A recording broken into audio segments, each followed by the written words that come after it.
Bring me everyone. What do you mean, everyone? Everyone!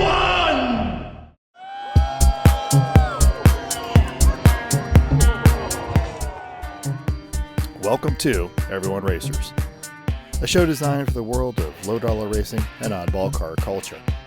It doesn't matter what kind of limit champ or lucky track dog league you run, SCCA or NASA, we don't discriminate. As long as you drive it hard and built it yourself. Join us each week for tech discussions, tips and tricks, as well as news and notes from the world of amateur endurance racing. And whether it's on the spot, hella sweet, or we're lucky enough, and Chrissy gives us just the tip, we're sure you'll giggle a little and learn even less. Everyone report to the paddock. This is Chris. This is Chrissy. And I'm Tim. I'm Mental. And we are Everyone Racers. Welcome to a boss episode of our podcast. It's episode 351. Sure, we could have called it Windsor, as in Ford's 351 cubic inch engine, or Cleveland, as in the other Ford 351 cubic inch engine, because why Ford did that and made them completely different, nobody knows, and it was dumb and confusing people everywhere since. Or even Modified, as in the 351 Modified, which is a 400 block with a bell housing bolt pattern of a 385 series. Now we're getting deep. But no, we mean the Boss 351 Mustang, a single-year option in 1971 that included the aforementioned Cleveland power plant, making 330 horsepower, 370 pound-feet of torque. Now, if you're not rolling in your Torino-sized limited production fastback Mustang, we're not surprised, because they only made 1,806. Wow, Yep. you had so many options for 351. Wasn't it? It was an episode ago All that Ford. we literally had no options. Like we were scraping Yeah, the 349. Yeah. We were Yeah, looking yeah. for- That one 352 we had 352. nothing against. No. It's another Ford engine, but yeah, we also don't like to repeat ourselves. So if you've got a suggestion that's not an airplane for 352, let us know. Sounds good. As long as we have something to talk about, because the last couple of numbers have been real stretches. I mean, we can always come up with something. And there's always like the option of the date on this day, and we've done some obscurity with that one. Because we had nothing else to talk about. Yes, Sir Edward the Orange defeated the Brits at the Battle of Limerick.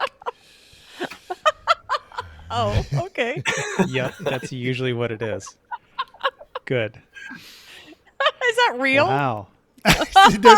there was an Edward the Orange, and yeah, he was Irish, and he fought. Yeah. Okay. If you go to Limerick Great. Castle, you'll see the whole history of it. I'm sure I screwed it all up. But yeah. Okay. I just thought that was stuff that you pulled out of your ass, and I was kind of impressed. But okay, if it's half On real. Everyone that's cool. History Channel. Yes. Okay. What you working on? What are we working on? Who? Chris, you did car work. Talk Me? about it. Oh, I did do car work. Yeah. Saturday, worked on the car. It was very hot because it's that time of year, but we've got the Civic basically race ready. It's one tire away from being race ready. That was the easier one. We knew it would be.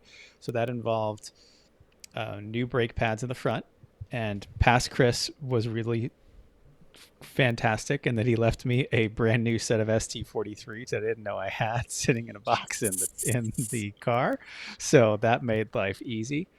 And I also I took the axle we had apart completely and rebooted it, cleaned all the old grease out, put all new grease in, put it all back in, cleaned everything up.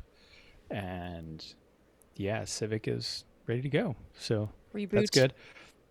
Yep, got fresh tires on the Cadillac because there was an instant savings and a mail-in rebate from Pirelli. So some new Pirelli Scorpions are on the 22-inch wheels on the Caddy now. And I also fitted up a full-size spare. I kept the best of the old tires, which happened to be on the worst-looking wheel. Instead, I got a refurbished wheel from a junkyard, put the new tire on that one, put that on the car. So I now have actually a full-size spare instead of the crappy donut. Because when you're towing, the last thing you want to do is have a donut on the tire, on the truck. Not to mention a vehicle that size, the dynamics of it, in the donut, you're supposed to be doing 55 miles an hour and you're only supposed to go 50 miles, but that would be absolutely terrifying in that truck to have.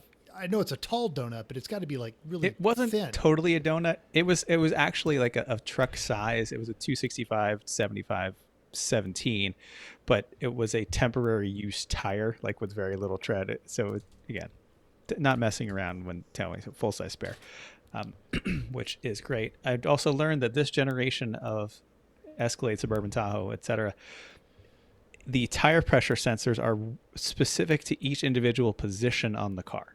Ooh, that's annoying as hell. It is super annoying. And so, yes, what you can't do is rotate your tires or move one out of position and put a new one, even though it has a sensor, without relearning to the car where the locations are of every tire. And that is not possible to do without a special tool. So coming from Amazon tomorrow for $8 is the Chinese knockoff of the GM special tool that I can tell my truck where the tires are so that it actually doesn't give me the tire pressure sensor anymore. So stupid. And I just came back today from a whirlwind trip to Pittsburgh. And so sorry to Al and Randy and those who were there that I did not say hello to anybody while there, but I literally left after work, drove 4 hours to Pittsburgh, slept there, woke up, went to a junkyard that I had already made a deal with, and as they opened, picked up 2 new engines for the Mazda. It's part of the MZR Duratec engine family. We're going to go into a deep dive on the Mazda eventually about how all these pits work together. But this place had 2 engines from 2018 Ford Escapes. And that engine as a long block will actually bolt right into the Mazda. And these engines had 7 miles on them. Both of them had 7 miles. The VINs are sequential, so these 2 came off the production line, and something happened on the way to the dealer, I think, because they never got any more miles on them. And looking at these motors in person, they have 7 miles on them. They're brand new. Awesome. Yeah. So we only needed 1, but if I'm already driving out there and they have more than 1, I'm going to buy 2 so that we have a spare. Because when else am I going to be able to buy a brand new 2.5 liter L series for $675? So yeah, so done. Now we have so you're dumb not to. Yeah. Right. So that's done. Just got back today. Haven't even unloaded them out of the truck yet, but I will tell you that 2 of these engines do fit behind the third row of the Escalade, which I put the third row up as a safety measure because, if I have to brake hard, that seat And is they designed to launch hold child towards seats your and stuff. head. Or, Right, I'd really prefer God that didn't forbid, happen. you actually strike something. And Right. all of those airbags go off, and you're like, I'm totally safe. Engine, Right. 2, That's why I put the actually. third row up. Oh, It's like, well, that's one more bit of thing in the way if anything the worst were to happen. So there's a quick safety tip. Put the third row up if you can. Absolutely. Is there Slow those engines down a little. Is there a VIN wiki way to figure out where those motors actually came from? I From have the block codes? I have the VIN numbers for both of the Ford Escapes, and I have Googled both the VIN numbers, and the only thing I get is the junkyard I bought them selling parts off of them. That's it. Sometimes Not you get like an car auction. carrier upside down. Yeah. I mean, sometimes you get an auction result that shows you like what the cars look like, and that would give you a really good idea. But this one, nothing. So Yeah, who knows? yay, poor car was struck from the rear. That's the engine I want. And it's not like there's going to be any press about some base model Ford Escapes getting demolished in transit because literally no one cares. Unless So- it closed a highway and those people are affected by said closed highway, but they're not going to say these great Ford Escapes are the ones that are flipped over. Right. Gosh darn. Basically, yeah. If it's not a high-end luxury, a truckload of high-end luxury cars or Teslas, no one cares what kind of No car one got cares. destroyed. They just care. Freeway shut down. Yeah. Mm-hmm. Yeah. Whatever. Fair. I've got cheap, brand new motors that now I have to figure out where the spare one's going to go. That's all. On a stand under your back porch, in a tarp, Yeah, and a trash it's hard bag. to haul that thing around. Animals in With there. a piece of glass over top of it, and you can have a cocktail table. Because you Oh, got I've got rid of the your Alfa last Romeo. cocktail table engine. No, I don't. I true. have it downstairs. I have the Alfa Romeo V6 aluminum block downstairs. Why are we have it still downstairs? Because we don't need another coffee table. I just have this engine now. So No, we do have two actually, so I guess we don't. And I have nephews that fall over, so I think the mother would be bad. You get it into your basement, but then like the time you need it, it'll be at like New Jersey, and someone will have to drive like the hour and a half back to your house and then figure out how to get that out of the basement. Then I'm gonna call my my neighbor, which is my brother-in-law, who lifts a lot of heavy things with brute force, and just tell him that he needs to bring it up the stairs. So that's fine. We'll just do that. yeah. All right, so we've got a plan. I'm feeling better. Yeah. Okay, this is great. This is great. All right, let's see what everybody else is doing. Who else has doing anything? Tim, what did you buy? So Amazon Prime. I love Amazon Prime. I had a DeWalt hammer drill that gave up the ghost, and I've been waiting for 2 weeks to replace it. So I bought a new DeWalt hammer drill. I bought because it was $100, I bought a DeWalt drill 2-battery charger combo with another impact driver. So that was awesome. So took advantage of that. And then I have been in heavy material mode at my brother-in-law's place. He is getting it ready to sell. It's on a very steep slope on the side of Sabatis Lake. And one of the things that I did was I made 18 landscape stairs down from the driveway down to the lake out of landscaping block and 50-pound bags of gravel and all the other things. And now we are bringing 6x6s down, and we are going to change some of the piers out underneath the house and get it squared up and ready for sale. So it's been a lot of work. It's been a lot. I figured it was about 4,000 pounds that I carry down in materials for his stairs. No problem there. Yeah, it felt great. How'd you feel the next day, though? That's I'm great, I'm strong. And then the next morning, I can't bring coffee cup to face. I hurt. It's the hands. It's like carrying those 20-pound stones, one in each hand, and my hands are just like death afterwards. So it's good to be 50. Yep. Beats the alternative. Yeah. All right. Matt, what have you been working on? Yeah. What are you doing? If you remember when we had Jeff back on the show and he talked about Nellis auctions and his new addiction. Oh no! Yes. So, yeah, I got beef with Jeff because I'm scrolling through there and there's this really nice looking new bathroom mirror, and it is LED lighted around there. It's nice. It's modern looking, and it has a defrost feature. So you take the hot shower and then you got it, you don't have to like wipe the mirror down and everything.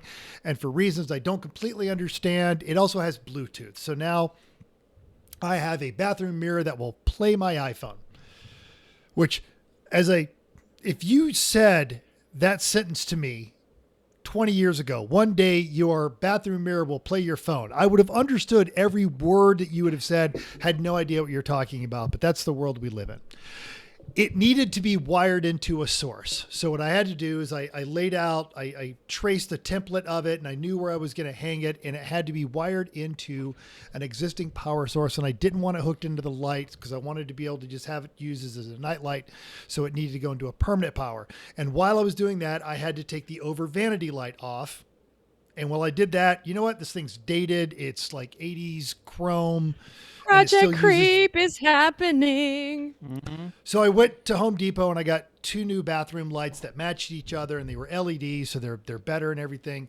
And I am wiring up both of these lights in my bathroom, and the one that is over my shower because my house was built in 1970, apparently 70% of my electricity runs through that junction box because there were 5 positive wires twisted in with one of the little household things. And as I unscrewed them to remove that light, I lost lights in my bedroom, lights in my hallway, all of my garage power, but I still had the outlets in my bedroom. And every time, because of their positive power sources, you get near them, they pop and zap and bzz, bzz. Yeah, And you should be turning them off when you're playing with wiring. Right. Oh, and these are this is with the switch off. Disconnect negative battery terminal. This is with the switch off. These are the positive just power move sources quickly. that are going through the whole house. Yeah. So of course I popped the breaker like 3 times trying to get this all done. And the last time I've gotten it all done, I've got it all laid out. I know where I'm going to wire it all in. And as I'm reaching in there, and you're holding the light with your shoulder, falling over. and you're twisting on there, I hear this faint, boo. Whole house goes dark. Oh. I'm walking through the house, cursing. I'm like, when we get the extension put on the house, we're having the whole house rewired because whoever did it was smoking dope and da-da-da. And Vicky goes, babe, the power's out in the whole neighborhood.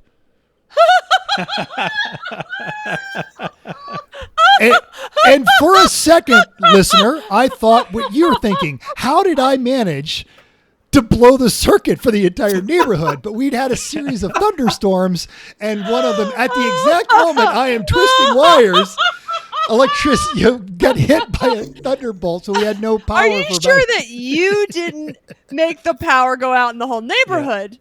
Well, that was the perfect time to finish the wiring, is when all the power's out. Which is exactly what I did. I went and I grabbed my rechargeable headlamp that we got from our Christmas guide last year, and I got it all wired exactly the way I want. And then Vicky and I, because it was still hot as hell, Vicky and I went and sat down in an air-conditioned restaurant, and she goes, when the power comes back on, there's nothing we need to be worried about new hooked up at the house. Is it going to be on fire when we get home? I don't know. So I don't think so. I can picture God. I picture God sitting up in heaven, looking down at Mental and shaking his head and being like, "Hey, can you just turn off the whole neighborhood for this guy, please?" It would absolutely not be the first time that God has said, "You were too stupid to die." So I wired in a couple of new light fixtures in my bathroom, and that's just strange occurrence of timing. With all the heat and everything's going on, we have lost the battle. If you don't, for those who have a pool, you usually drain it every year. We don't, because there's no requirement to. And the average life cycle of water in a pool is about 3.5 years. And the water in our pool is 4 years old. And you can chemical it up all you want, but there comes a point of diminishing returns, and they have the ability to analyze that. And we have finally gotten to the point where our water is beyond its usefulness, and it started to turn yellow. And so Vicky went and had it analyzed. They're like, how does it go bad? I mean, it's still, what is the problem? That you can no longer use it as a pool. I don't know. Yeah, just all the chemicals and the saturation on there and everything. And with the heat this year, just starting a month earlier, we were already fighting a losing battle with some algae on the walls of it. So, and then as it started to go through, we started getting the new stuff that shows up in the winter. So, and this is the 3rd time we've had to do it. So we're draining the water out of the pool. Got it. And so then we'll how do you do that? That's all. How do you? I have a submersible small. Is it just going in the yard or the street? Yeah. It's I can't do it in the street because I don't have if I run a hose straight to a storm drain, perfectly acceptable, but I can't let it run down the street, and I don't have a mile of hose. So But you live in the desert, so fortunately the water will have somewhere to go rapidly. Oh, okay, good. So Vicky has an alarm on her phone, and she just moves the drain point every 4 hours. Wow. Okay. Yeah, and so next week we'd have a hard time with that here. We would have a bog, and that would be awful. So it really it's not an issue. But we found out the drain thing, the first time we drained the whole pool. So so we're doing that. And we'll scrub it and power wash it this weekend, and then refill it next week. Okay. So electricity and water, 2 great things that go great together. Okay. It's exciting. So I have a cool tip for us. We talked about putting this as just a tip, but I have a better just the tip this week. So I cleaned up axle grease. That was Chris's charge. One of the things that we need to do. Both axles or I think both axles lost boots, right? 'Cause you had to- Two boots on one axle. So they went bad. There was axle grease everywhere. So I have a great. Chris was washing his hands one day with some waterless hand scrubbers, and let's see if I'm gonna do this. I don't know if I'm allowed. I am trying to share. If you can throw that share up there, maybe this is new. So Chris decided where to is use the this. share? I don't know. I'm Share screen is right below. I already shared and it Yeah. says it's sharing. So sharing this. It's telling me I'm sharing it. So I don't know where. Hold on. Here it is. Okay, I can do Okay, this. okay. Sorry, we're bad at this. Is Well, no, it's how a new sausage thing. made. So Chris was washing his hands with these scrubs, hand cleaner towels, cloths, and he's like, "Well, let me just put this on. Let me just wash some of this axle grease off," and it came off like it was nothing. It was so easy to wash this car. So I am giving you mad props. You should totally sponsor us. These things were amazing to clean off crap in your car. So we had a little tiny hand pack of them. And, but I found this tub and it might be worth the $20. It is listed on Amazon. It is not part of Prime Day. It is very, very well rated. They were amazing. Get them because that was amazing. Totally. Yeah. I was scrubbed. We pressure washed it. It smeared it. We had simple green and paper towels. Wasn't really working. But these things, just like magic. It wiped Right off like you would your countertop with some water and a paper towel. It just wiped right off. We will absolutely have a link to that in our show notes because Chrissy's going to copy and paste it right next to her. Sounds good. So additionally, I also made a homemade slip inside because it was very hot here. So I totally put some tarps out and with some tent stakes in them and a sprinkler that was a lobster. See, that's perfect to drain your pool onto. Yeah, totally. I mean, it's yellow water, but I guess you wouldn't know if it's on a brown tarp. So I only got mildly cut up, which was fine, but I had a great time. And then, and I also was washing all of the wheels. So we had multiple sets of wheels, some of which were covered in grease, that axle grease. So I washed all the wheels. So I feel like that would have been like a new level of eating chips. Like Chris is out there repacking axles and you just every couple of minutes, whee, go sliding by on a. I mean, I did wait for the slip inside till after we were done. Very hot. Decided to go have fun in the slip inside. It was everything I dreamed of. Ghetto and trailer and it's fine. I had a great time. Still have cuts on my legs, but it's okay. All good. Okay, let's move on. News and notes time. Thank you for that tip, Chrissy. My scrubs are going to be here on Friday. Oh, there we go. I was wondering why is Tim staring down right now on this? Okay. Let me see if I can make this work. Chances are I can't. Now, over at Haggerty, our buddy, occasional lemons judge, previous guest, Jeeve, has finally put words to a topic you have talked about with your buddies, and it is, did Facebook kill the car forum? Now, of course, because Sajeev wrote it, it's a well-researched history about car groups built in the old BBS software, and it's interlaced with his personal experience. And I would venture anyone who was online before Facebook could probably figure out where in his timeline you started interacting on the car websites on this one. Now, if you have never known an internet that did not have twats to snap face, Sajeev explains how the forums was the primary means to bond, get answers, or an enthusiast take on just any sort of an off-topic discussion. And then came Facebook groups. In 2017, PhotoBucket's free service ended, and all those detailed how-to threads suddenly became broken links. Now, initially, Facebook groups didn't even have a search function, but they had a mobile-friendly layout, so everyone was using their CrackBerry and their iPhone 1s on this one. Now, Facebook does give you a wider feed, but you do lose those special relationships and the level of expertise that you can still find online in these, like the Samba, Grassroots Motorsports, the HAMB, VW Vortex. Do you have a favorite message board that you still haunt? drop us a link and we'll talk about it next week on the show. I actually went and sought out some of my favorite old ones. The Colorado Sport Bike Forums. It's a zombie, but it's still there. But my big Wow. one, That's OK Speed, it died and then became a Reddit and then died again. And the only place you'll find that one is, on the Internet Archives. But there are still some good internet forums out there. And as easy as Facebook is, you are losing a level of nuance and specific ability to repair weird stuff. I really wish there was a special F-250 forum where I could find out the problem with this stupid emissions thing that keeps popping up on check engine light for me. But It's worth what you paid for it. Right? That's true. Can't complain. Yeah. You I've can gotta- complain. I've gotta it's give- not going to help you.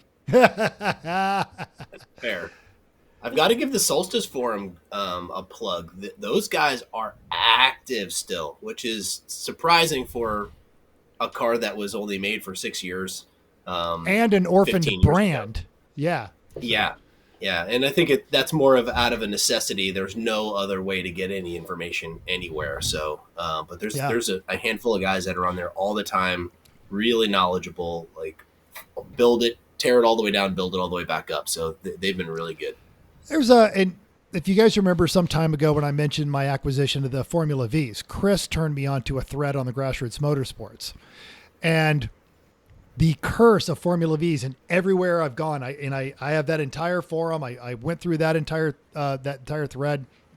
It was over the course of a year and a half where him and his son built one. But that's one of the things they talk about is there is a ton of knowledge about Formula Vs out there. None of it online. You just have to know a guy. And they'll happily tell you all this stuff, but none of them want to get online. But I do remember having to dig up some obscure wiring about old E30s and things like that. And you couldn't find any of that. And there, at the time, actually, there was none of these big social media sites. So you had to go and find these weird specific forums to get that kind of in-depth level of knowledge. Yep. Sounds like you're the guy, Mental. You're the new Right? Formula V expert. Oh. No. Oh, God. Good luck with that. Yeah, there is. I'm going to be lucky if I can get this car to not finish dead last. I'm going to have a great time doing it in that project. I can't even think about getting to it till next year, but yeah, it's going to be fun. Yep. Let's talk about Jags.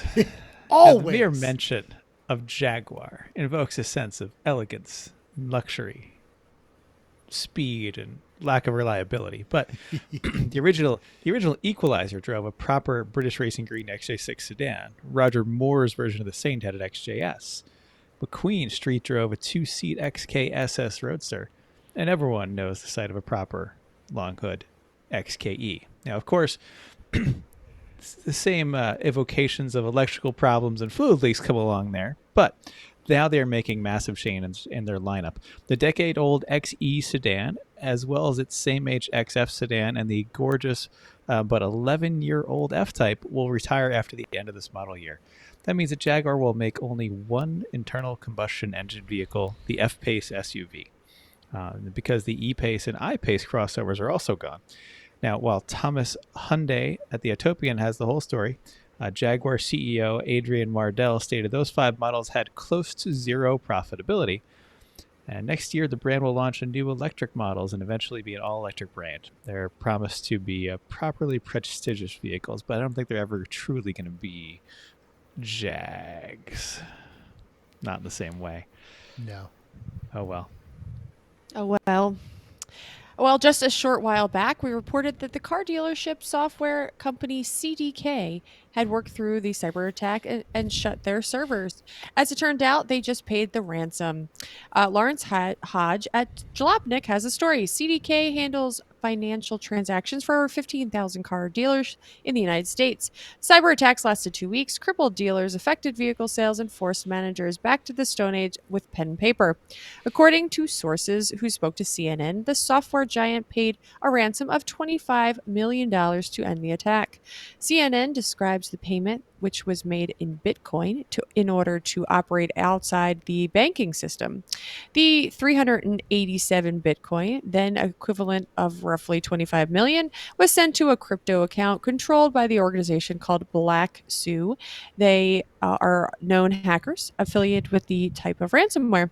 CNN cites Chris Jozinski, head of global investigation at the crypto tracking firm TRM Labs, as the source. Thankfully, since they were paid, this will mostly certainly end future attacks. Sure. No. Yep. Right. Right. Well, do you remember when Ford introduced the F-150 Lightning, an all-electric pickup truck? Remember when they were threatening the dealers against markups on the high-demand vehicle? Remember when they made a group of dealers upgrade all of their infrastructure in order to launch a premium electric-only division of Ford? It's all right if you don't. But these are all stories we followed over the course of the last few years. Well, those days are long gone. In fact, Nico Demattia at The Drive tells us you can now lease a new, albeit a 2023 model, Ford F-150 Lightning for the same price as a new Ford Maverick. While the Maverick is in high demand, while the Maverick's in high demand, the F-150 Lightning is no slouch. With no money down, you can get a Lightning XLT standard range for $452 a month for 36 months. That gets you the dual motor with all-wheel drive powertrain making about 452 horsepower. America. You also get a 360-degree camera system, 18-inch wheels, and a leather steering wheel. It's a bit of a numbers game, but the detail are in our show notes, so check it out. I actually went and looked that up, and you could even get the platinum if you put $5,000 down for like $350 a month. Yeah, that's crazy. It's nothing If you're compared not to your. Yep. If you're not going very far, it's pretty good. Yeah. It's pretty good. I mean, who needs that when you have a free truck that only gives you a little bit of emissions problems? So that's fine. So as long Anyway. as I keep my investitures in this truck under. Under our payment See for what the- our car payment? Uh-huh. See what the trade-in value You're on not that thing is really for a new wrong. Lightning, Mental. I have the But- truck but for you. 350? Follow me. Okay, so normally we would have a racing junk pick here, but this time it's actually a racing junk. Over at the Citrus Racer Lounge, our buddy Justin has a 2006 Chevy Cobalt two-door manual. The customer drove it in, says it was smoking on startup. His techs found an oil and water in the cylinders and recommended a new motor. Then the customer ghosted. Price $300. Pagel says the cage design has the cage design stored, and it is just up the street and willing to cage it, just not for free. Car is in Fairfield, California, and it's offer for Lemons people only. Ooh, link in our show notes and pictures on the screen. And Yellow. I'll sell you a 2.4 liter Ecotech cheap that I've got sitting in my backyard. Ooh, Boom! Also, Look you're- at that. you're not too far Solve the away, right? Problem. So Yeah. the Not whole too far point. away. He actually got a hold of us on a couple of our social medias, and he was like, "This is just for everyone who's like, there's no $500 cars." There it is. It's right there. There's your sub $500 car, and you don't even need a deal. That thing's going right to Class C. Absolutely, all day, every day. Yeah. That's definitely has like my first car written all over it. Like, Yes. oh, yeah. But it is a two-door manual, GM vehicle. Good on him. So Totally. All right. Chrissy. what? God, Karen Graces! I was like, it's you. I was like, what? What? I don't have anything to say. I'm Karen Graces! Cobalt. Who Yep. cares? Hey, Lucky Dogs at Portland International for their Salute to the Dogs. They have 61 cars. 14 of those are BMWs. That's okay. 10 Miatas, 5 Hondas, 1 Porsche, 2 Fieros, a Nissan Micra, an 87 Woo! Scirocco, and What is that? the Model T GT. It's great to see that out there still. That's wonderful. Oh, welcome back, Model T GT.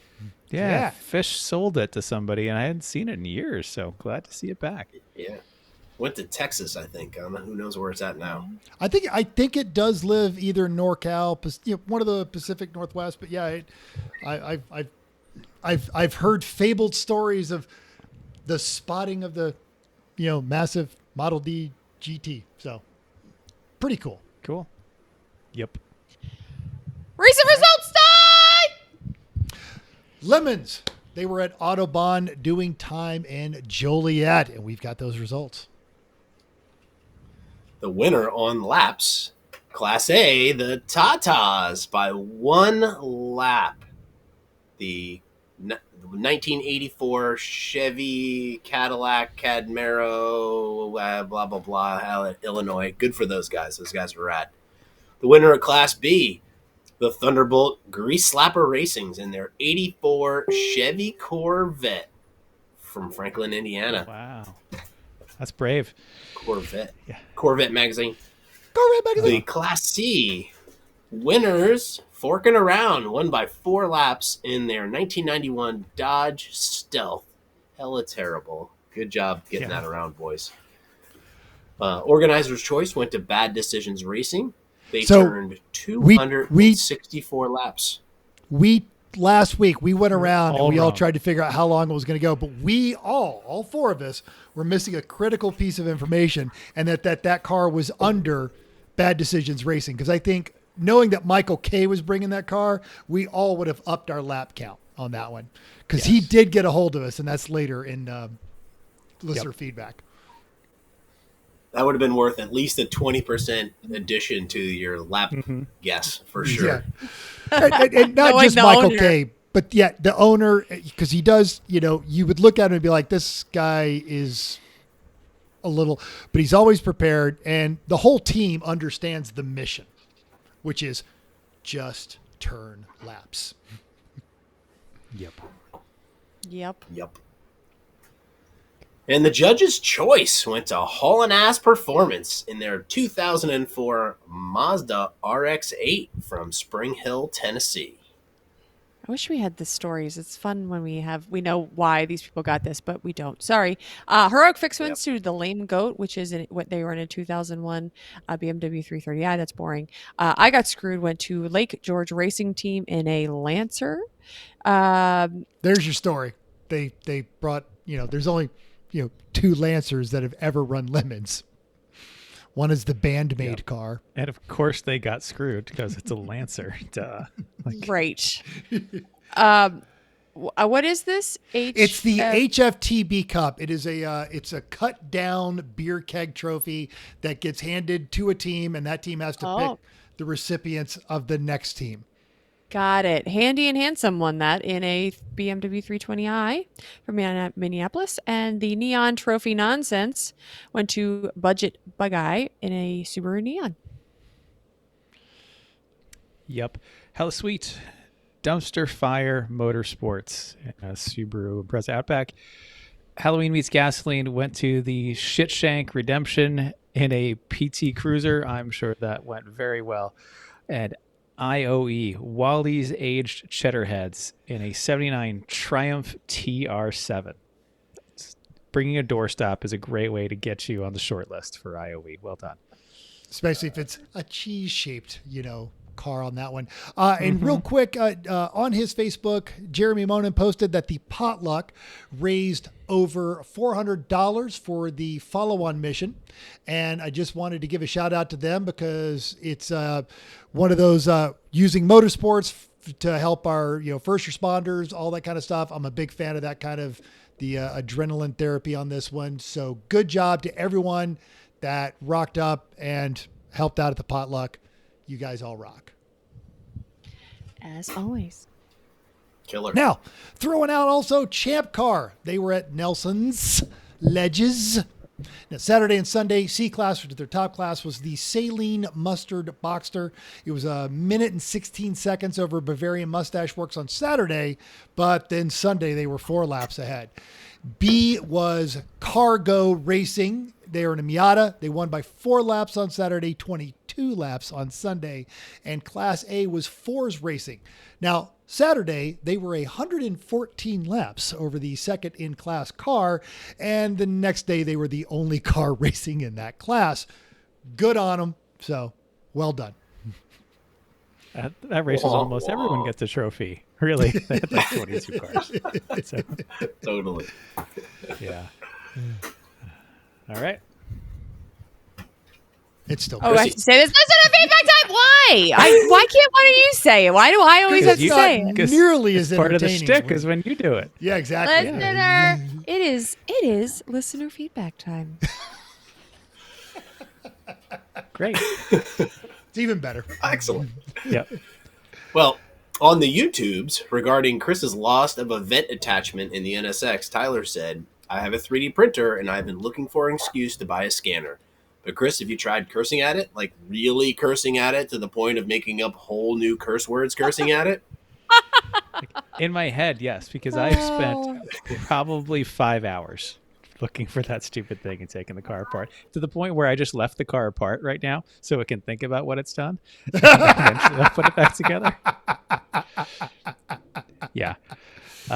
Anyway, so talking about the Joliet race, we mentioned the first ever Chevy Malibu Max, and we also guesses on laps.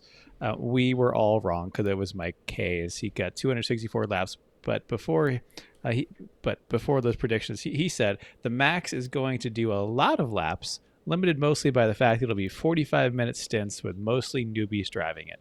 It is bone stock except safety gear and has a paltry 272,000 miles on it. What could possibly go wrong?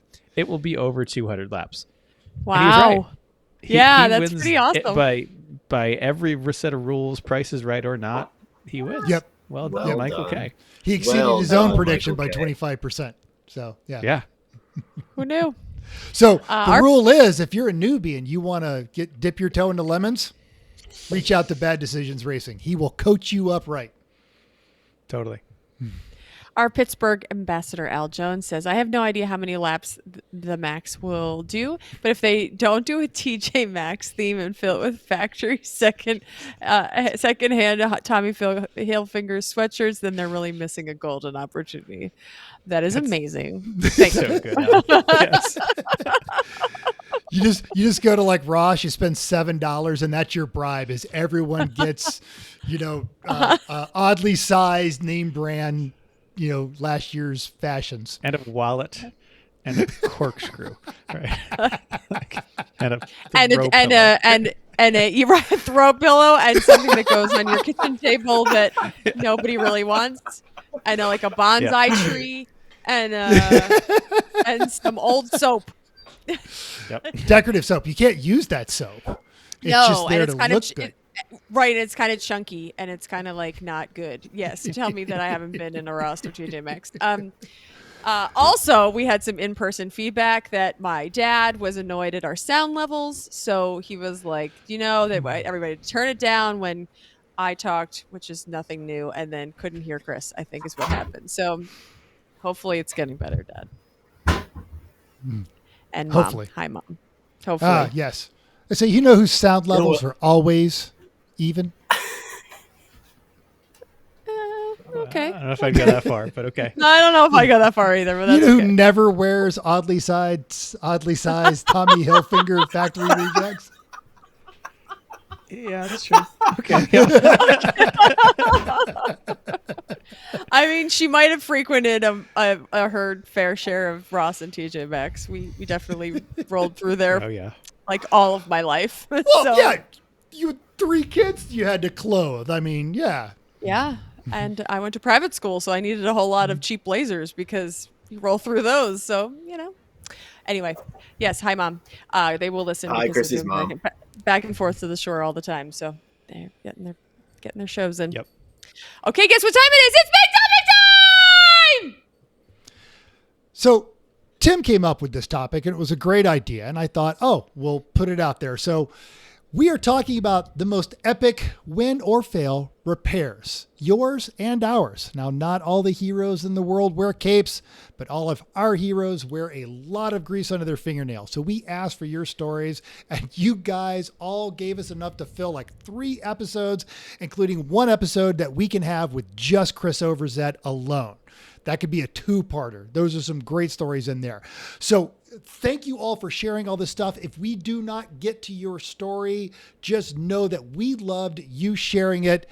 And if you didn't, or if you saw all this stuff, head over to our Facebooks, the Citrus Racer Lounge, the unofficial page of the 24 Hours of Lemons, and the Rally page, and check out some of the responses we got on there. It was awesome. And we are blessed to have a group of listeners that are very, very hardy people who do not give up easily. It's going to be hard to pick some. I mean, there's like 50 stories here.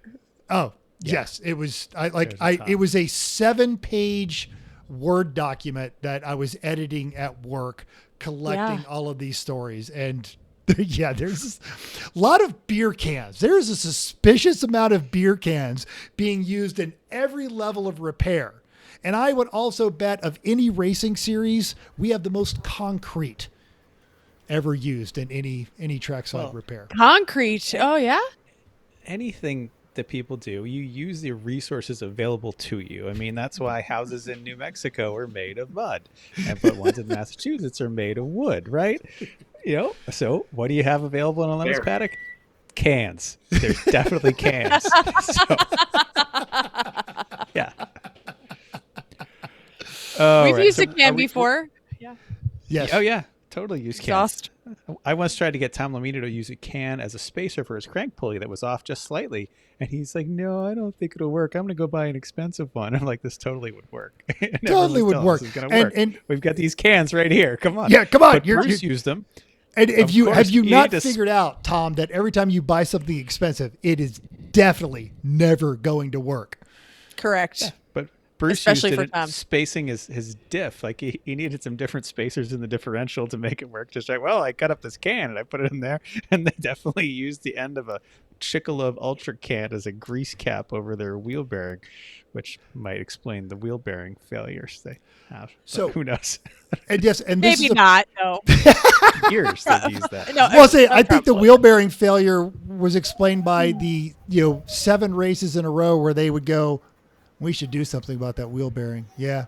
And then they'd unload it untouched to the next race. But the going into that, using beer cans and then, having this resource available, one of the more interesting beer can stories. So Nate Schleveen, now he put in here, quote, definitely blowing an alternator fuse that was not available locally. And my farmer teammate burning the liner off of a beer can and stacking shims until it quit blowing. And he did on the Facebook. He added a picture of what a 200 amp beer can shim looks like. Oh my! I mean, you just Okay. it works. Okay.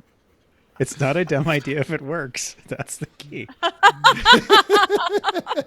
Mm-hmm. Yes. All right, so I guess let's go through some of ours, and then we'll go through all this the wonderful ones we got thrown in here. Or if when we're telling one, if someone else sees one to talk about, great, let's do it. All right, I've got a good and a bad that came to me on this. Why don't we just For the go? win. We just want to go with just goods and just bads, or We can sure whatever you want. Okay. Sounds great, honey. All right, go good. We were out in California. I think we were at Chuckwalla. Pretty sure it was Chuckwalla. We were racing with Spank. And we were running several different cars, but among them was the Mini Moke. And back when the Moke was good, the Moke was a lot of fun. It was a center driving position, and it had a warmed over 1275 in it, and it was just a riot to drive. Well, someone was out driving it because Spank likes to have all kinds of people drive these cars, and it had a temperature gauge, and a temperature gauge has 3 pieces of Sharpie written on the outside. One of them is slow, one of them stop, one of them it was slow, pit, and tow, and they didn't really look at that, and so that motor didn't do so well. So comes in, and Spank and I think one other guy all just jumped on this car, and Spank's the only one that had ever worked on a Mini before, so he's working on it while shouting instructions to us about other things. But we had that car from pulling into the pits to pulling back out on track, 45 minutes, swapped the entire powertrain because he already had one in the trailer. He just rolled it out, and we made it work. And that was a even hotter motor. That was even more fun after we put that one in. So that was great. That's pretty legit. 45 So minutes. I found- can't even like change the wheels and brakes in 45 minutes, let alone the whole powertrain. But a Mini is a whole He lot also- simpler than the Mazda. And he also breathed minis, so like Yeah. owned like stacks and stacks of them, and knows exactly with his eyes closed, turned around, could tell you exactly what to pull. So that helped a lot as well. And there's just not a whole lot to it. I mean, it's fairly small. Yeah. As our favorite teammate Dave Carpenter said, as a win, our Friday night all-nighter engine swap with Neil Rett helping take the green flag and finish 4th overall at NJMP into 2019. That was fun. And God knows we have, played some all night engine swaps on that one. There are so many engines or some kind of swaps all over the place. Oh, there's a cat, a race winning cat. I'm trying to be on this podcast. There's so many swap. No. What you can't Technical see right now, the technical support cat has showed up and is now attacking Chris's microphone and microphone stand, and now it has become a toy. Amazing. So yes. I just hear your cat saying, "Have you tried turning it off and turning it back on again?" Because I don't know that she's that smart. So Yeah, there's that. You talked, the I was on this team, but I wasn't a part of this. But I do remember at Mid Ohio in an AR race, from exiting pit to back on track, doing a brake pad swap in less than 3 minutes. And both of them, it was the same deal. Like anytime we've had to do this, they had 2 jack stands set up, 2 jacks, car pulled in, raised the car up, hit it with guns. The people with the brake pads had welding gloves on. They pulled off the old brake pads, threw the new brake pads on there, bolted the wheels back up, dropped the car, torqued the wheels, sent it. Which is eerily similar to what Tim and I did at Thunderhill a few months back for the party or table for one racing, which, Jimmy No Wrenchy and that entire crew on there. Because they'd gotten a flat tire while they were threatening for an overall. Yeah, in the last minutes of the race, and everything came off just on fire. Yes. Ugh. I'll throw this out there for the fails because, to the surprise of no one who has met me or listens to the show ever, got a lot of fails. But I think I've told you guys most of them. What the ones you may not have heard was Jerry Ringel back in the day. He had that Thunderbird. And it was one of the Mark Martin liveries. It was red and white. We were at Barber, and it had started to smoke from just underneath the car, worse and worse throughout the day. And finally, we get black flag towards the checker for smoke and fluids on Saturday.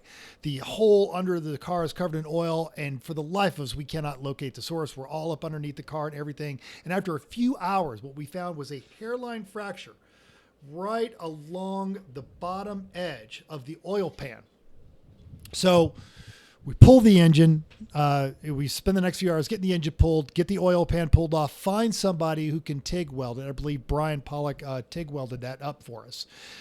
Got it all back together, drop it in there, and we managed to take the green flag on Sunday. And before the end of the 2-hour session before Jesus Hour, it is doing the exact same thing. New crack right on top of where they had just welded it. So we ended up having to throw in the towel on that one. And what happened was a post-race inspection. The engine mounts had worn out, and that was allowing the entire engine to slam forward into the front subframe, and the custom oil pan cut to go around the steering rack was slamming into the steering rack and causing a hairline fracture. The cat's like, your screw cat this is done show. with your story. Yeah. Cat doesn't want me to talk anymore. Yeah. Well, well. I've got a win and a fail in the same story. Oh, Let's hear okay. This and it kind of ties into the the what can you do with beer cans thing we were talking about earlier. So What can't Pantless they Matt do? and I have our 240 SX Ernie, and we It's already going to be a took it great out for story. we took it out for test day at Sonoma, and it was kind of a cold and windy weekend. And we get halfway through test day, and car's down on power, comes in, and we surmise that we floated a valve. So we're standing around with the hood up, dejected, and the team right across the paddock from us comes over and hands Matt and I 2 beers, and he says, "If you're gonna stand there staring at the motor, you might as well have a beer in your hand." Oh, that's so nice. And good advice, really. Great advice. Great advice. I take that to heart. So we're standing there trying to figure out what are we going to do, and we go on and we're digging around, and there isn't a head to be found within 200 miles, and it's cold and windy, and we're like, do we really want to do a head swap right now at 8:00 at night in the wind? And we're like, I don't know what we're gonna do. And the guy says, well, why don't you just pull the plug and pull the injector and run it on 3 cylinders? And we're like, you could do that? And he goes, well, I've done it in my V6, which is now we've only got 5, but I mean 3 should work. So Matt and I are like, I don't know, it seems like a bad idea. So we go back to my house, which is about 40 minutes away from the racetrack, and we proceed to get into a heavy battle with a bottle of brown liquor and stay up till like 3:00 in the morning, and Who won? show up, and Jason Ross no. is running with us, and we tell him the sad story of what happened on Friday, and we're like, we don't know what to do, and we say, well, the guys across the paddock said we should just run it on 3 cylinders, and he was like, all right, let's just do that. So we pulled the injector, pulled the plug. It ran all weekend on 3 cylinders and made the most horrific noise going down the straightaway. Sounded like a dying goat going down the straightaway. And we took checkers. I mean, that was the only problem we had the whole weekend was on Friday. So that was the win. The fail was that one piston promptly exploded like in the 15th lap of the next race that we had pulled the injectors. I'm not really surprised. Should we be surprised? Neither were we. No. So, win and a fail. My buddies were putting a Honda, a B16 back together, Team OK Speed and the Tape R, and the last head bolt snaps. Oh. And they back it back out, and it's about this much of the thread had grabbed. And they were literally getting ready to roll it onto the trailer and take it up to Hallett. Yep, heck with it. JB weld the crap out of it, stuff it in there, put the bolt back in there, and tighten it up. And it runs all day Saturday. And then Sunday, about an hour, they start losing compression in that cylinder. And they did exactly that.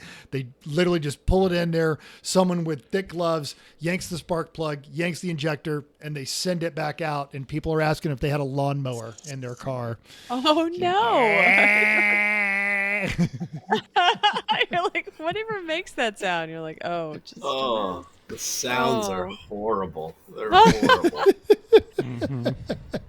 All right, And that's the one. It's always depressing when you're like, oh, that thing's getting ready to blow. And then 3 hours later, you keep hearing that awful noise down this. Yeah. The one win that I was thinking of was a great pit stop that we came in, and I may have this wrong. We were at Thompson. Chris, I believe, was in the car. We were in the Civic, and I believe it was one of the races we were trying to win. A class, one of the classes, probably A, because we had a couple runs for that. And I believe you had a wire to the wheel, to the tire, And Yeah, a piece of safety Yeah. wire was sticking out of the tire when we eventually found out what it was. That was it, just a piece of safety wire. But it was But- getting worse enough, and it was late in the day. right. I So it was remember one of 'cause I was- those. Go, Chrissy. Sorry. Oh, it's okay. It was just one of those high pressure, trying to win, do what we can, don't have time to pit. And it was like an F1 pit stop. Like we were ready with it. We were like squatting. He pulls in. Somebody, like we had a jack guy. We had a person that took the wheel off, took the wheel on, pulls out. I mean, I don't even know how it happened. It was just one of those. I think we probably got second, maybe even third for that race. But because we went for a bunch of races that we were really trying hard and it just came down to the last couple laps. So it probably didn't help us that much, but it was one of those awesome, like, we came together, we made it happen, and it went really well kind of pit stops. So Because I was driving like one of the Garage Heroes cars, and Chris had already whipped past me like 4 times that race, and then I pass him, and he is literally driving like this, limping that flat tire around. I'm like, oh, and I'm on a different radio, and I couldn't find out what happened, and then all of a sudden there he is again, passing me. Yeah, that was awesome. Yep. All right, I've got to fail then. We brought the boat and the Civic down to CMP one race, and this time, Mental, you were there, and Yes. Matt came there too. We were racing there, and it was great. And so we were trying to win C at that point, and the boat was doing well. The boat had been reliable. Everyone was great. Everyone loves the boat. We just had a great time at the parade the night before. Like, what a great time the boat was. Like, wonderful. Jeff goes out in the morning, and he's running, and I don't remember if he said it or not, but that nothing was showing on the gauge, and he's like, "This stupid gauge," and he didn't like it, right? So, and then he we keeps had going, and then, hold on. We had Yeah. a really good paddock spot. We could see turn 1 really well because we were right on the corner, and I'm almost positive it went around, and we're like, "That's a lot of smoke." We're like, well, maybe it'd been a while though, and burning he was off in like second overall, burning or off second in class, something. yeah. It's fine. Yeah. It's just we overfilled the oil. That's always Chris's answer. That's fine. We overfilled the oil. No, I'm pretty sure that smoke was something different. Yep. Go ahead. Sorry, I didn't mean to It interrupt. got worse and worse, and then it was smoking more, and eventually Jeff came in, and the thing had no coolant in it at all. It had been running for who knows how long with no coolant in it. In the summer, And in South Carolina. I've never smelled oil that smelled like that. It was amazing. But the motor didn't like lock up or anything. It kept running with no coolant at all. So props to Rotella T6 for holding up to who knows how many what degree that was. We put in better gauges after this race. We were still using the stock like crappy 94 S10 gauge panel at this point. No wonder it didn't work. Right. So we start taking it apart, trying to figure out what's wrong. We thought it was all right. It's the heads. We got the heads off, and it took so long. Like everything just wasn't working. We'd never worked on that motor before because we didn't need to. It was a pain. Everything about it was bad. We pulled the heads off, and we're looking, and as soon as we got the heads off, it was there was a chunk out of the piston. The valves had gotten so hot they'd actually like sucked up into the head, like they'd become like concave because they'd melted pulling up into the head. It was terrible. Yeah, I'm going to call that a win though, because that was the first race I ever did with Pantless Matt, like him on a team. So I got a new buddy. Excellent. Out of that race. He will say this is a fail because he wanted to race the boat so bad, and this is the race that he will say to forever and ever that he was so excited to race the boat. And anytime he see a picture, whatever it is, he says, I miss it. I wanted to drive it. So this was one of those like down in history fails for him because he came to join this join us racing, and all he got to drive was Civic. And I don't like front-wheel drive. And the Right. Civic And- blew a head gasket too. Yeah. And I remember because everybody was working on the boat, you asked me to swap the tires in the Civic, which I did. Oh, yes. In the dark and put in the dark. 4 flat spotted corded tires on the Civic, which the next morning you're like, dude, I told you to swap. I did. Not those tires. You swapped them around. You just didn't look at the fact that they were corded when you put them on That's the when front. we learned. That's when we learned to like look at them before you actually Yep. put them on a car. And There's that. the two most Matt things about that one was when the boat came in, we're all like, all right, and we start gearing up to work on the engine. Matt gets up, goes into I think the RV, and comes out wearing a Speedo, because that's just how you work on a car. Also, this is one of my favorite Matt stories. Goes down in history. He has a little tent that's all the way close to the track, right next to the fence, and he unzips the tent and goes, zip. I got a hangover. Whoa. It is my favorite Matt story. No, second favorite Matt story. The first favorite Matt story is my wedding video. But the second one, and I continue to joke about that one. So that one goes down in history. Yes, Tim. I'm going to pile on to the everyone Faritas right now. Because I've got a good Matt story. So, gauges, like, why do you have them if you're not going to pay attention to them? So that is a common problem with Sorry for Party Racing. And my favorite one is Matt just got done rebuilding a 350 small block for the Failbird. He tows it from LA to Sonoma. He and Dean running around like crazy people in the paddock, getting ready for the race as they do, are wound up to level 47, and they go out, and Matt comes back in after like 15 minutes, and he's like, oil pressure is just bouncing, the gauge is bouncing, and he's like, what is going on? And they pull the dipstick out, and there's no oil in the motor, and Matt's like, where'd all the motor oil go? And Dean's like, well, how much did you put in? He goes, how much did I put in? How much did you put in? They drove a fresh motor around with like 2 quarts of oil in it. Both of them, no. aerospace It engineers. didn't last long. Yeah. No. Yeah. Very And smart on people. that, Chris Sweeney just threw us a very quick story of his fail, and it was, we had to drop the transmission 3 times in 24 hours for different problem each time. Did 1 hour of racing. There are so many stories like this. It's very sad. I mean, Yes. everyone's blown a motor, and then when talk about fail, that's what you're going to get here. There's a lot of those. I have a good one from Yuri, because no surprise. We tried to patch.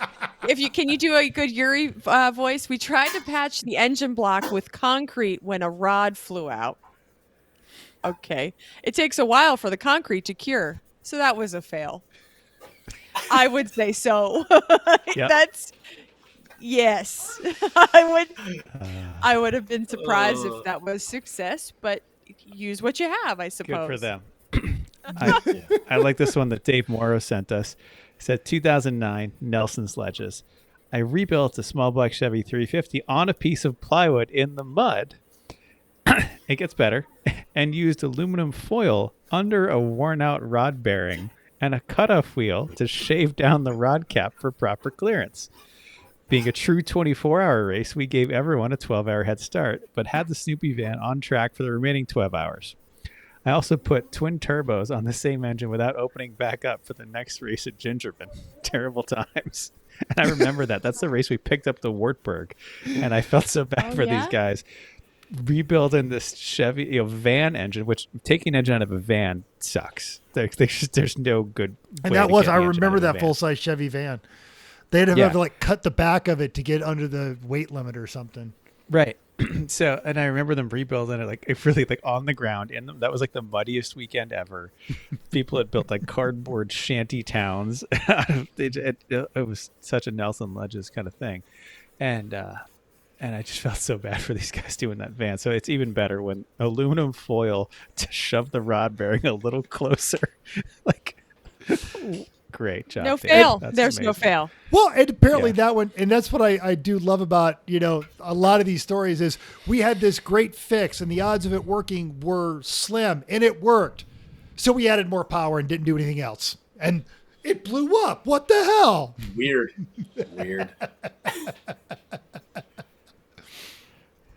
Chris Elax got one that I think is really funny. He personally used a dog leash cable, like a cable tie down, with a 10mm socket, and created a clutch cable out of that at the race, which is pretty good. But he saw I think a he took team that once. from us. That was actually that was my fail. Was it? Well, yeah. So our fail was the It's a hydraulic boat. clutch, not a cable, but yes. Sure. No. I know. No, but it's along those lines. So our fail was that Summit Point, which if you ever heard of Summit Point races, they used to be crazy. So, and they also had a Jesus morning. So they didn't start till like after like probably 12 o'clock. 1 And it was o'clock, always something like hyper Nopey Hyperfest or whatever.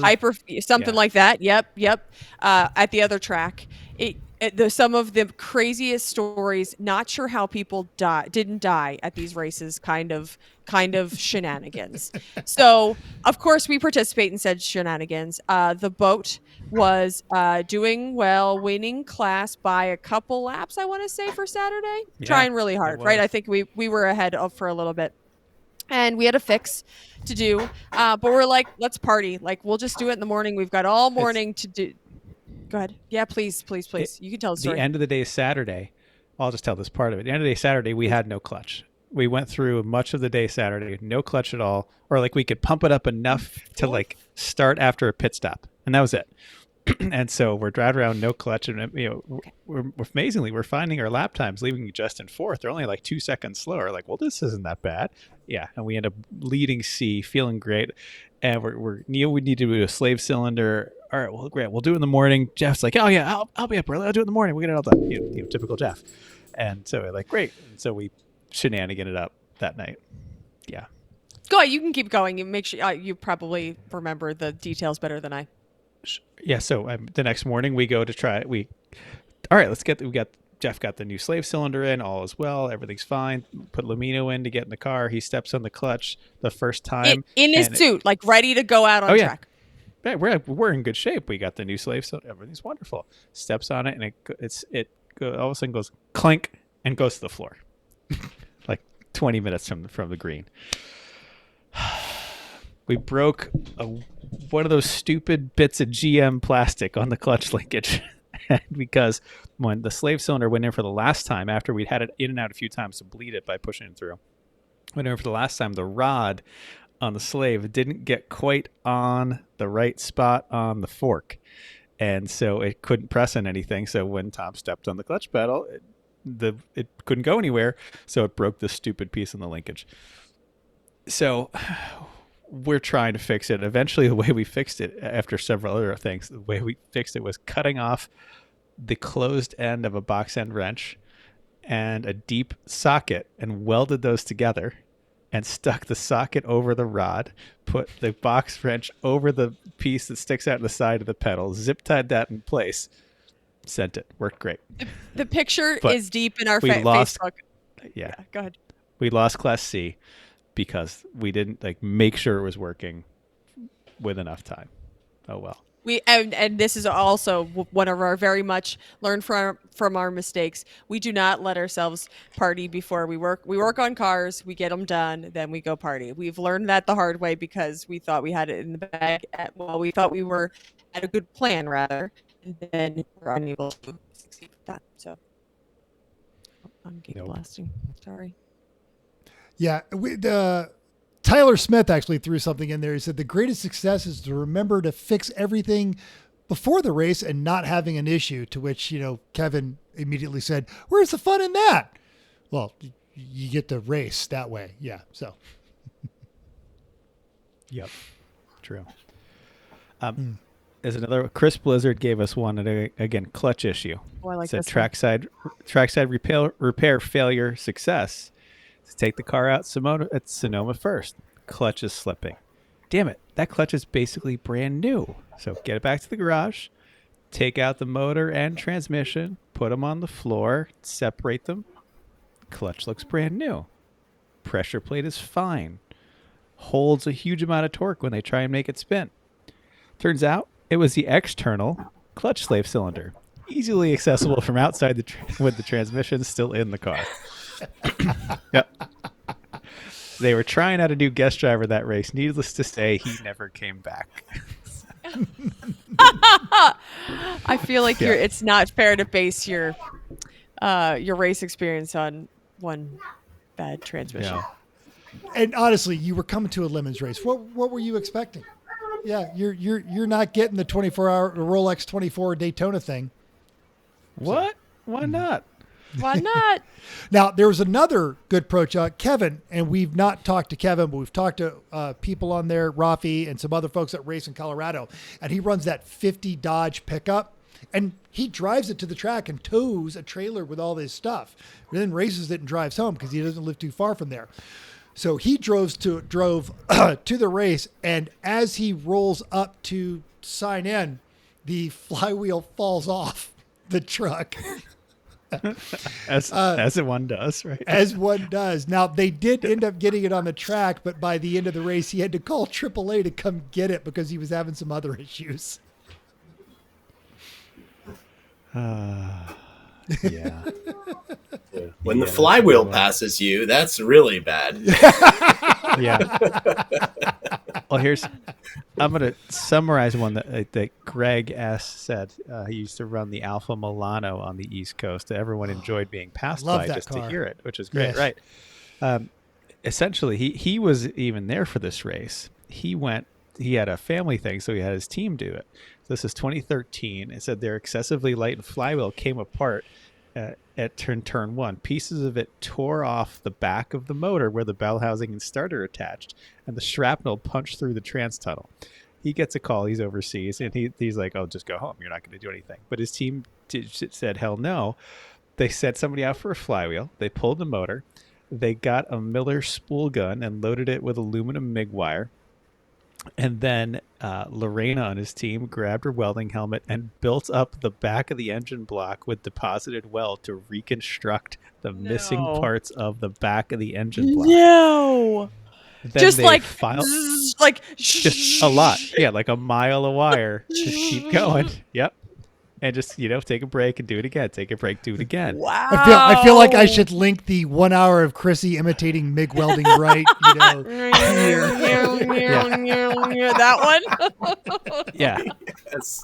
So then they filed the surface flat to couple up the bell housing, re-drilled the missing bolts, used a tap to re-thread those holes. Car made it back out on track on Saturday. And yeah, they got a heroic fix for that one. He said they ran the same engine for 2 more years after this. What? So, I feel like her welding repair was probably better than the factory casting. Could have been. probably, yeah. Could have been. Totes. Yeah. There needs to be like a top 5 all-time heroic fix list that Lemons needs to put out. Like that would be A great amazing. Lemons world. It'd be so hard to pick. How do you even pick? Like, how many years? 10, 12 years, 13 years, and how many races? That'd be so many. You just throw a poll out. Tell us your best stories, and then Well, Nick and sometimes- Eric go number 5. Yeah, could be. Yeah. Many of them are just like engine swap, go out, do another engine swap. So there's like, I'm sure there's stories like this of like building up and building with random things you shouldn't put in them. So, I think there's probably a good percentage you could just knock off by people doing, engine trans in the dead of winter and they're miserable and things like that. In the mud. Yep.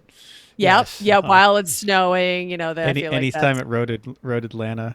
'Cause Yeah, it's always yeah. bad there, I was thinking right? of Pitt 3 years ago, In the snow. whatever it was, in the snow. Yeah, that's the year I was thinking of.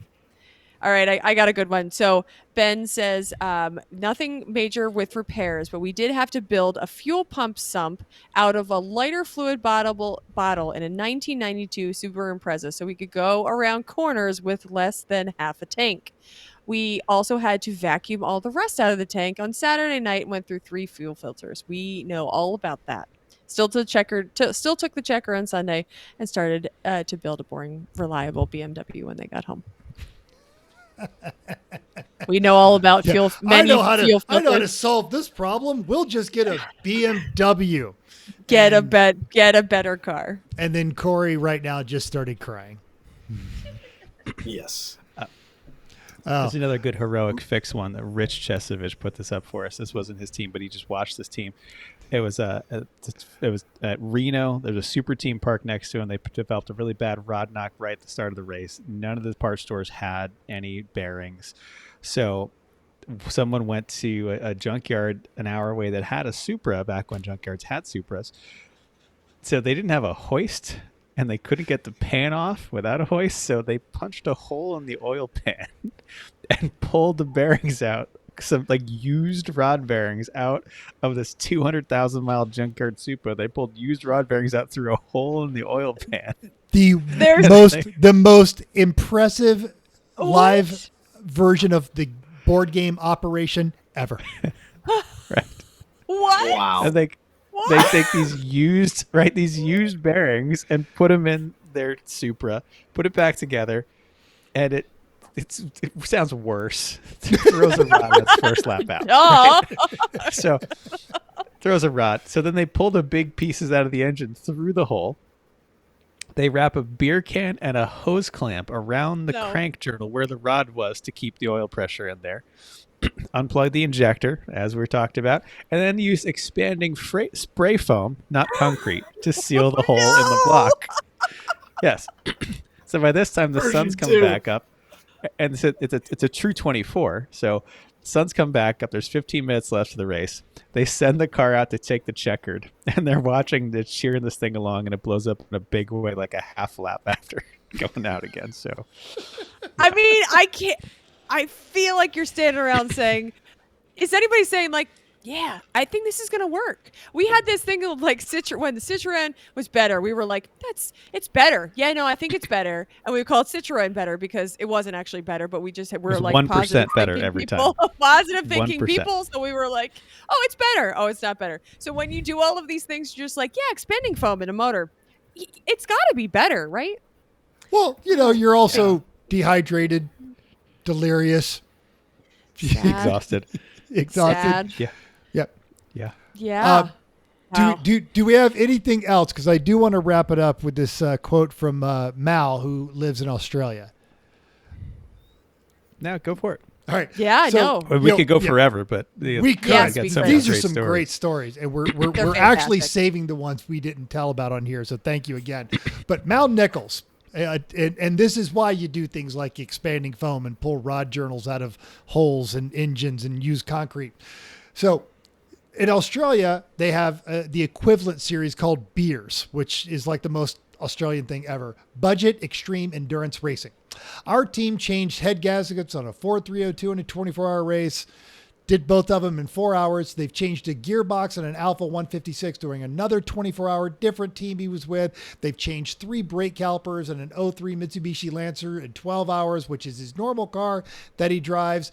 But what he wraps it all up with and why you do this and you just try is it is an absolutely unmatched, quote, unreal feeling for the team when you cross the line after such a big repair during the race. And there is satisfaction that you could search in any other environment, and you'd be hard to match how good it feels to know that really dumb 1% chance repair held together. And he's even won a trophy for a head gasket repair called the Dregs Award, which sounds an awful lot like Heroic Fix. Yep. I feel like the one that we missed, I know we were finishing up, makes me think of the brake pads on the we lost Chris. He will fix. Yeah, he's coming back. It's fine. We'll figure it Oh, out. okay, See, there he fine. is. This is the brake pads on the flywheel in the TR7.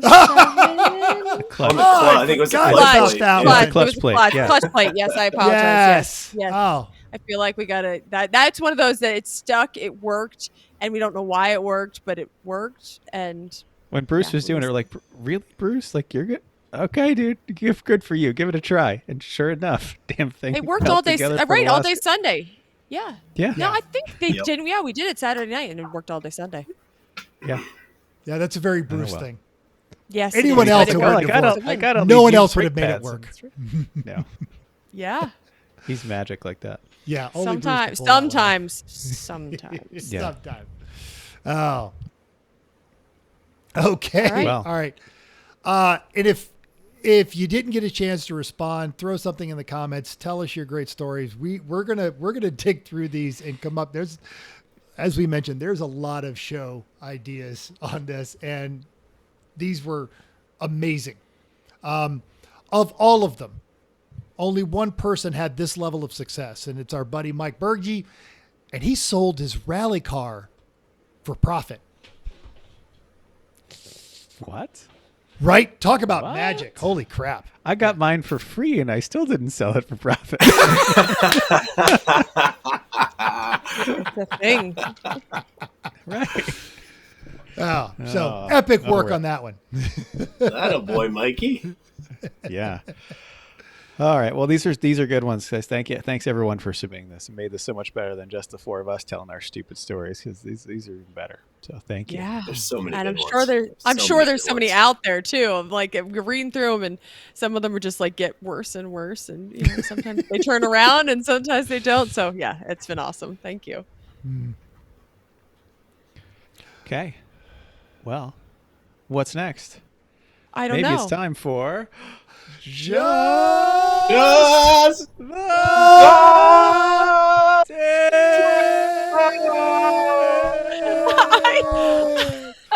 My favorite part of this is that Tim is doing the same thing that Chris and Mental are doing, but he doesn't have an actual microphone that he's talking into. So he is just moving his head around. Mental and Chris are moving away from their mic because we have microphones, but Tim does not. So he just does around and around like everybody else does. I just thought it was funny. If you're you would only realize that if you're watching on YouTube. So I apologize for those that are listening on the podcast. Okay, on a more serious note, we have just the tip. So I have lots of thoughts. I was going to give you the topic of the week, which is emergency evacuation, which is not a big deal. But so unfortunately, this week at work, I've had a kind of a stressful week. We had an OSHA recordable injury, and that sucks for the employee. If they got hurt, they smushed their finger. But it also sucks for my company that we were 5 days away from 2 years since our last major incident. So we were at 725 days since our last OSHA recordable. I am just barely getting over it. This was Monday. And of course, it was an employee, from what we know of, and most of our indications are saying that it was just him playing around with a piece of machinery that he doesn't belong playing around with, and crushed his finger. So my answer and my suggestions to everybody, it's kind of is watching where we already talked about line of fire, but it's more of so we have OSHA has a thing called lockout tagout. So and the idea is that you're supposed to de-energize anything before you're working on it. And the easy things that we always deal with is like if you're working on anything electrical, you unplug the battery. Shut your whole block down. Shut the block down. That's just the easier way. Yeah. Just Hey, take it all apart. I'm sorry? Yeah. It worked. Mental shutting his entire block down before he does wiring. Yes, correct. Yes, right. Just shut it all down and then you can work on it. But that's exactly what I'm talking about, right? It's actually what we were talking about earlier. Is that making sure that you're just going to like turn the power off before you work on something.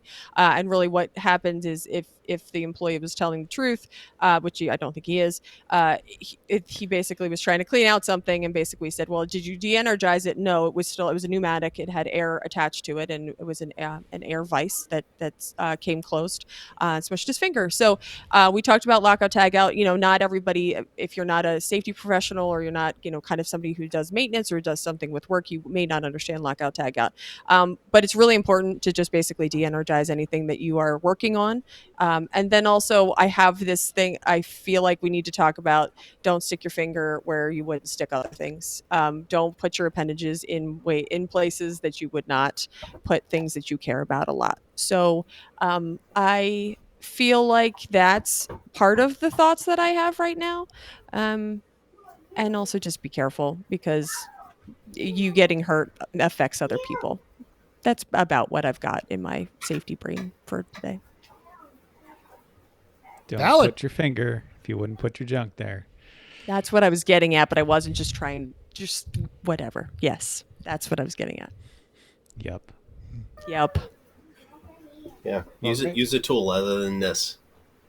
Mm-hmm. Pretty much, because they're like useful and stuff. And then like when you don't have them, you can't do a lot of stuff, and it sucks. Yeah, imagine trying to itch something when you don't have any fingers. Yeah, how are you going to scratch a mosquito bite? That would just be awful. Or just do everything in life. So yes, we do take this your stuff kind of lighthearted, but over the years I have developed a tiny Chrissy that pops up on my shoulder to go, this is about to be a really stupid thing right here. And, and it's usually when I'm tired or I'm getting lazy and I'm like, I'm not going to go all the way over there to unplug this thing before I do this thing. And then, little Chrissy pops up. Called the breaker box. Yeah, I'm not going to touch that breaker box thing. Yeah. And right. This is about to be really stupid. And I'm like, so fine. I don't want to have to explain to Chrissy why I'm, walking around like this. Right. I'm laughing really hard because a lot of people have a little Chrissy, which kind of scares me. I literally had somebody send me a message on Teams that I'm like only loosely involved with at work. And he was like, I was thinking about you this morning when I came in, there was power lines down, and he was like, Chrissy would say you shouldn't go there. And I was like, oh God, so I'm glad I'm having such an impact on people. It's very nice. And that's, you can only save yourself. So I'm glad that you're thinking about me saying to tell you to not do something, because you're the person that's going to make those choices. So, all right, enough safety talk for now. We started at number 2. It's day 2 now instead of 725 days. So there's that. Mic drop. Sad face. All right. Stupid. Well, Dylan. In just 7 days, we have any idea what we're going to be talking about? No. I got ideas. Race cars. We'll come up with something. Race cars is good. Yeah. Race cars. Race cars. Totally. I love that cars. topic. Although we had so many everybody does other things in this episode, so everyone loves Matt Freitas, and we had everyone tells our sad stories. Yes. All right. Well, all right. Let's see if the outro works this week. We're batting 500. Here we go. I'm being optimistic, and I'm not grabbing. Thanks for downloading us. We hope you enjoyed this week's edition of Everyone Racers. We also hope you will join us in the world of driving, racing, building, because everyone can be a racer, even you. If you enjoyed this podcast, subscribe. It's totally free. Then go to iTunes, give us a 5-star rating. Even if you hated us, give us 5 stars and tell us why. If you have any questions or show ideas, drop us a comment on our Facebook page, Everyone Racers, or email us at everyone.racers@gmail.com. You can still text pictures of your junk to me at 484-243-0455. Find us on Instagram at everyone.racers, YouTube and Facebook under Everyone Racers, and even Reddit at /E1R. Thanks again. Until next week, keep the shiny side up. Unless, like us, there is no shiny side, then just keep those wheels down.